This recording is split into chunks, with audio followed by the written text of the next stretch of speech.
mengacu pada hasil psikologi industri dan studi Hawthorne tentang hal-hal yang mempengaruhi produktivitas pekerja, dapat disimpulkan bahwa Human Relations Management menekankan keberadaan pegawai sebagai manusia yang juga memiliki kebutuhan imaterial seperti halnya penghargaan, pengakuan, kenyamanan, dan lain sebagainya. Setidaknya terdapat 3 hal yang direkomendasikan melalui Human Relations Management, yaitu yang pertama, membuat karyawan merasa dirinya penting dalam pencapaian tujuan organisasi.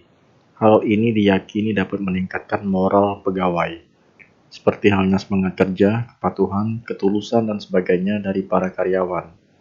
Kemudian yang kedua, tingginya moral mendorong karyawan menghargai pekerjaannya.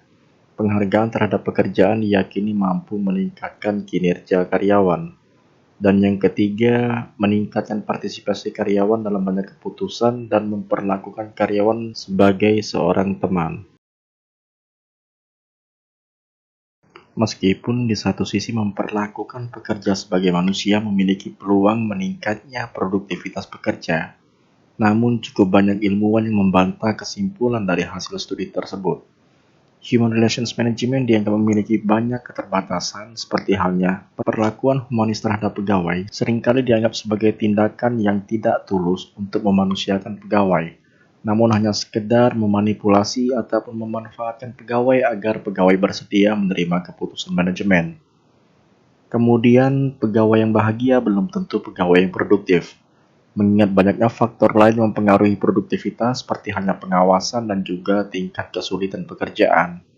Dan yang terakhir, pendekatan yang humanis memungkinkan kaburnya tujuan organisasi. Hal ini diakibatkan terbukanya peluang negosiasi antara manajer dan pegawai dalam banyak hal. Seperti yang telah disampaikan dalam materi sebelumnya, bahwa kehadiran Human Relations Management ditujukan untuk mengatasi masalah yang ditimbulkan oleh Scientific Management, ataupun setidaknya yang tidak dapat diatasi oleh Scientific Management. Beberapa hal yang membedakan keduanya dapat dilihat pada tabel berikut. Dalam hal hubungan ataupun interaksi antar level, Scientific Management cenderung kaku ataupun dapat dikatakan lebih mengedepankan profesionalitas. Sedangkan pada Human Relations Management cenderung fleksibel karena berusaha untuk membangun ikatan emosional. Kemudian yang kedua, dalam pengambilan keputusan. Scientific Management, keputusan diambil langsung dari atas ke bawah. Sedangkan dalam Human Relations Management lebih mengedepankan sharing dari tiap pegawai yang ada dalam organisasi tersebut. Kemudian yang ketiga, dalam pelaksanaan tugas karyawan. Scientific Management, karyawan mengerjakan tugas berdasarkan instruksi yang sudah ditentukan oleh manajemen. Sedangkan dalam Human Relations Management, karyawan diberikan keleluasaan untuk mengerjakan tugas sesuai dengan kenyamanan yang dirasakan oleh pegawai bersangkutan.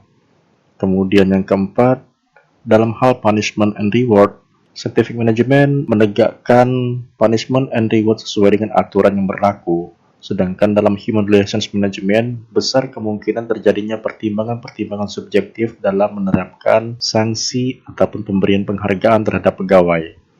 Dan yang terakhir, dalam hal pengawasan, Scientific Management cenderung ketat, sedangkan Human Relations Management lebih cenderung bebas karena dia berbasiskan pada output ataupun hasil kerja dari masing-masing pegawai.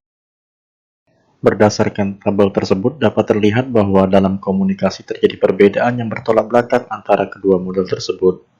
Scientific Management dengan standar baku dan profesionalisme mempertegas posisi individu dalam organisasi ketika melakukan komunikasi. Sedangkan pada Human Relations Management membuka peluang adanya komunikasi interaktif dengan memposisikan tiap individu memiliki peluang yang sama dalam merespon dan mengirimkan pesan.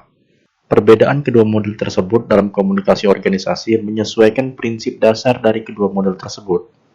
Meskipun keduanya berkeinginan untuk meningkatkan produktivitas pegawai, namun dikarenakan berbeda cara pandang, berakibat pula pada berbedanya cara komunikasi dari masing-masing model.